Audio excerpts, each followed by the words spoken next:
Hi, this is Mark Spiegler, and you're listening to Intersections, the Art Basel podcast, supported by UBS.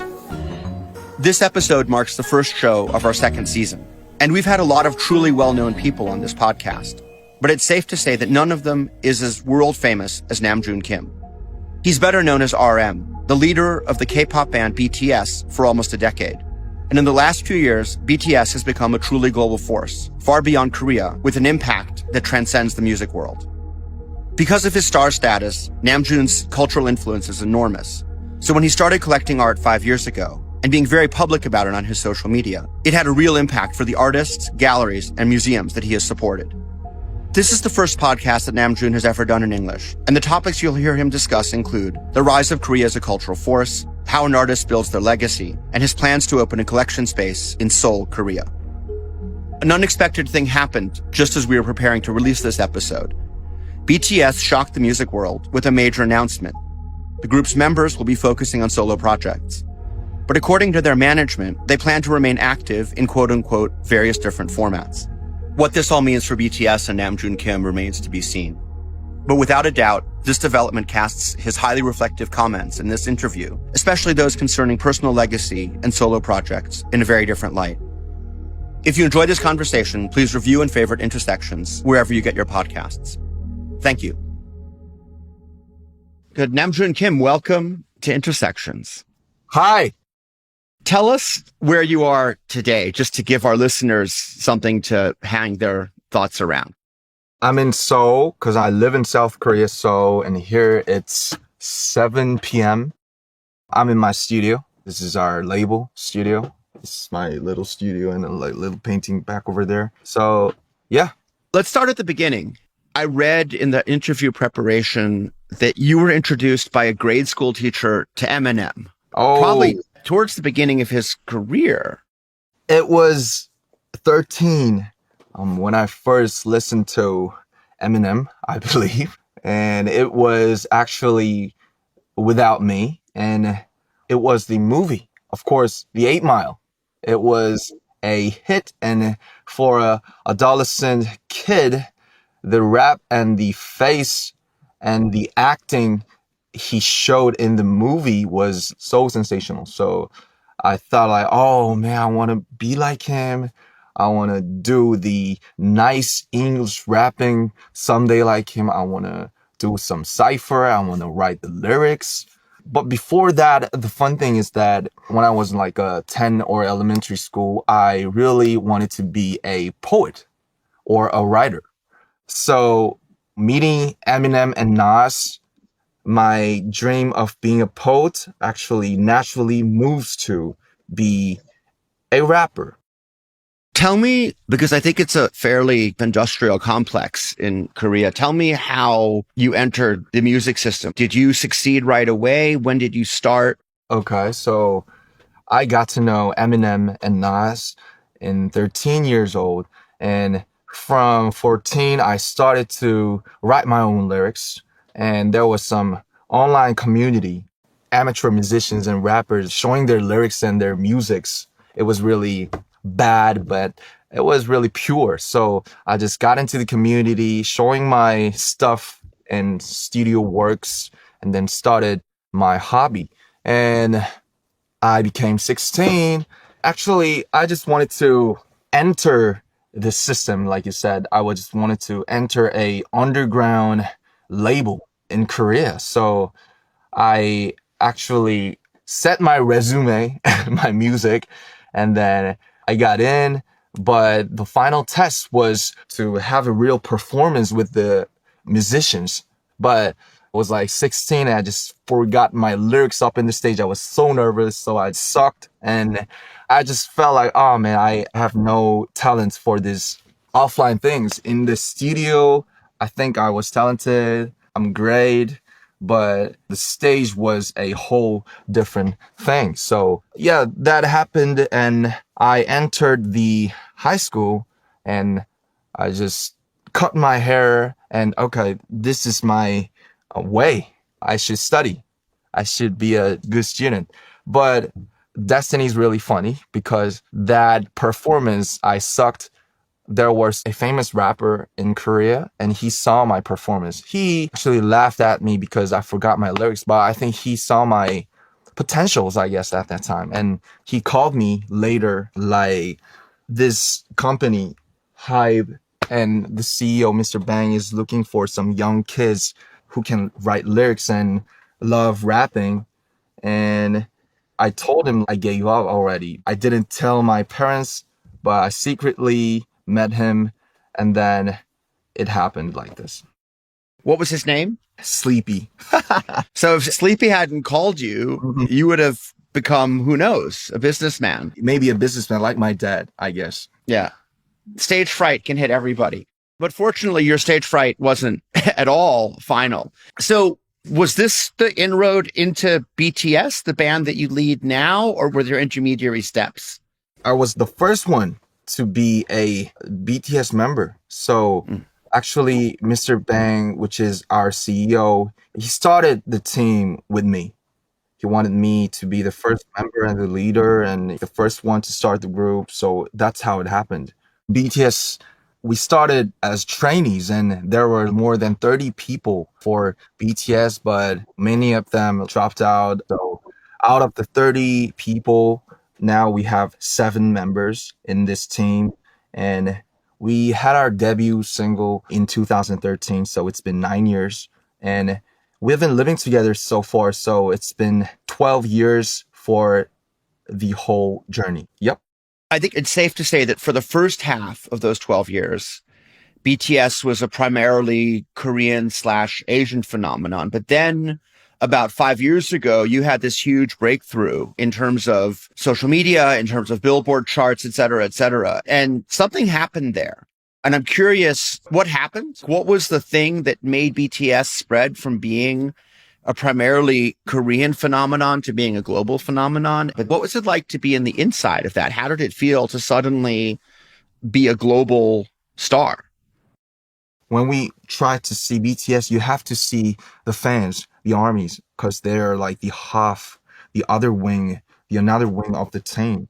They're really special and they're not just about the enthusiasm or the energy. They actually did something. They sent the letters to the American DJs to stream our songs on the radio because airplay is really important for the Billboard chart. So I think that happened by the people and the love. And to be at the eye of the hurricane is really strange. And the art, especially the fine visual art, helped me at this point to not be so crazy or hyped up like for the whole time. So that's an interesting pivot for this conversation, which is the reason why you're on this podcast is because you've become involved in the visual arts as a collector, but also as an influencer, as a supporter of the Korean art scene in particular. So how did that start? Was it in this period around 2017, 2018 that you were drawn to the arts? Do you remember how it started? Yeah, I remember how I started. It was in 2018, which is 4 years ago. Actually, I got plenty of time when we are on tour in America or in Europe. I'm not actually a club person and I have no such friends abroad. So I got plenty of time, but most of the time I just spent my time in hotel watching YouTube or Netflix or some stuff and I was really bored. So one day I was like, is there some site or some place that I can go? And then why not go into the museum? So the first site was the Chicago Art Institute. And it was 2018. I just went there and saw the amazing paintings they got, like Sarah, Monet, Picasso, the artists that I knew before that I entered into the art world. So it was for me the first time because there were no such museums or places that could see those artists painting for real. I just felt the thrill and they're all dead. But for now, in 2018, some outsider from South Korea in here and in this small room, me and his footprint or some pieces of his time just encountered and it still gives me a thrill. And I was so jealous. What is an art? What is this painting? What is this color? What do they mean about? So yeah, that first experience got me really interested and I had many chances to visit all the famous museums because I was always in the Paris, New York, LA, and stuff. And now, a brief word from our partners at UBS. From the same partnership that brings you the Intersections podcast comes the Art Basel and UBS Art Market Report. Out now, this year's edition shows how the global art market staged a phenomenal comeback in 2021. Find out how online sales fared as crowds returned to galleries and auction houses, and how changing global wealth impacted collecting trends. Get your copy now at ubs.com/collecting.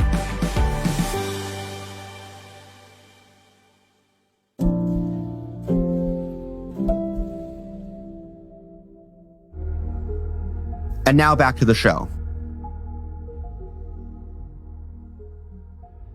It's interesting, Nonja, you probably don't know this, and I hadn't realized precisely how this started, but I'm actually from Chicago. The Art Institute was also one of my first museums. Oh, really? Yeah. Wow. Absolutely. Yeah.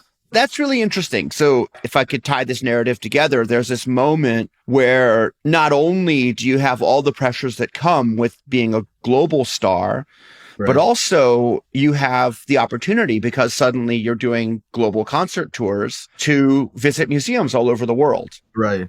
Tell me how things evolved for you in terms of you're getting more and more engaged with the art world. Were there particular incidents that kind of brought you in deeper to where you are now? The moment from 2017, the Billboard Music Awards, it was in May. So it's 5 years ago from now. And as time passes by, we were involved in the major music industry, like the Grammys or the BBMAs or the AMAs or CBS, NBC, Jimmy Fallon, Kimmel, Ellen shows. So those things were my bucket list when I was young, to see the actual Grammys and meet the great artists like Drake. I even met Nas, which is my idol, and the people who I always see on the TV and YouTube. Firstly, was so unbelievable. But ironically, I found my roots in America, I think. I realized myself as a born Korean in the hotel in Los Angeles. Oh man, I couldn't leave my country. As time passes by, more and more I got to miss the country, my home, my friends. So firstly, I was wondering, why can't I name any one Korean artist in this visual artwork? I can name thousands of Korean musicians myself, but I couldn't name one single Korean painter. So I was wondering. And after I came to Korea, I started to visit lots of museums in Korea. Korea is a small country, so there's not many museums or great galleries. But when I have time, I always visit the museums and the galleries in Korea. I started trying to research, is there any Korean artists I can respect or I can get inspired as an older brother, as a father for this art world? So that's how it started. What was the first artwork that you bought? I bought it from auction, and it's a Korean artist painting a small mountain painted in 1976. His name is Daewon Lee, and he's famous in Korea. Something like Impressionism, maybe. So first, I looked into it, and I just liked it. And I just bought it. But when I set it up on my wall, then I understood what's making a collection and then filling the walls. So it was really strange, and it was really something like spiritual for me still. To wrap it back a little bit, we started talking about the music and we've been talking about art. I'm curious how you think that your engagement with the art world has influenced you as a musician and as a creator. I really love to use expression a lot. I don't like to divide the art world, but when I see the painters and when I see the visual artists, most of them get their fame after their death.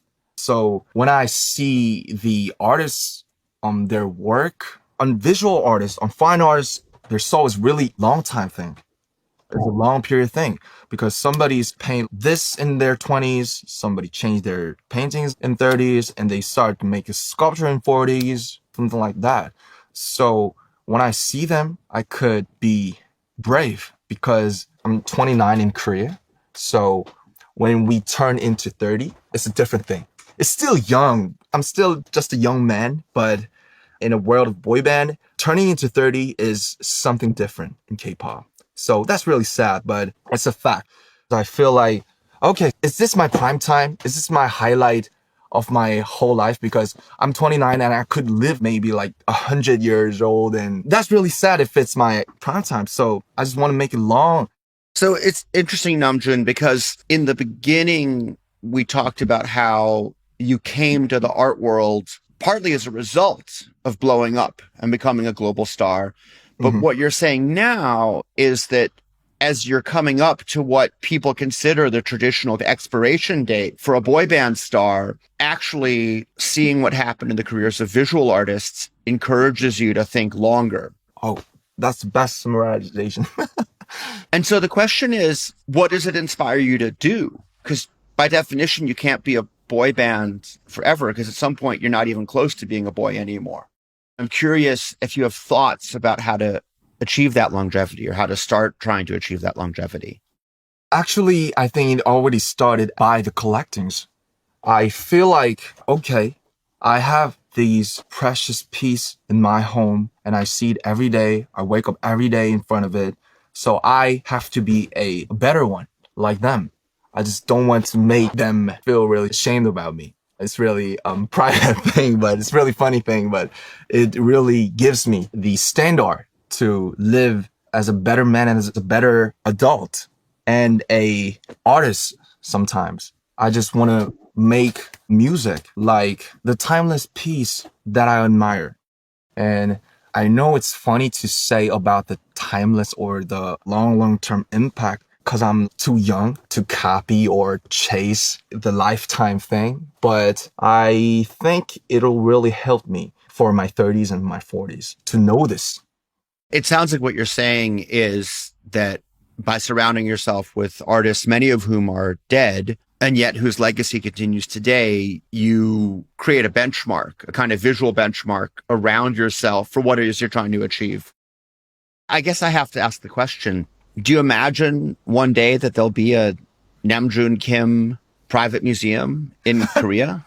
So museum itself is really complicated, right? They need the curators and the exhibition. This is my first time actually saying this, but seriously, I'm planning to make a small space of my own private collection and just make the cafe in first floor and set up my collections in second floor and third floor. Just people could always see the collections when they just wanted to see them. Because when people come to Korea, and it happens for the Koreans too, we cannot see the great Korean artists because there are not many museums right now. There are not many galleries right now. So I just wanted to make my own sometime.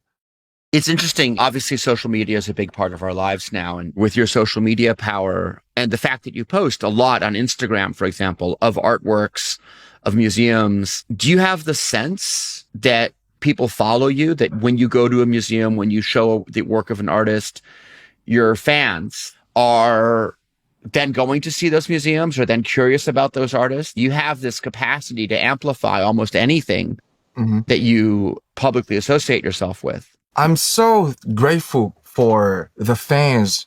They admired my posts and the taste. So actually, I think myself as my Instagram account and the post is kind of like a curation already. Cause I always upload the posts that I really liked about the exhibition or the museum or a site or a gallery. And people, the fans visit after me when I post it. And it's really great that people could love one's taste and actually be there, visit the museums and see the arts. And when 300 people see the same artwork, they have 300 different feelings. So someday I just wish to maybe share the thoughts about the art and of course my collection too later. to broaden out the conversation a little bit, whether you're looking at BTS or the film Parasite or Squid Games or Danse Quoi, the movement from the 70s, which became very prominent 4 or 5 years ago in the market, it's been a very strong moment on the global cultural scene for Korean culture.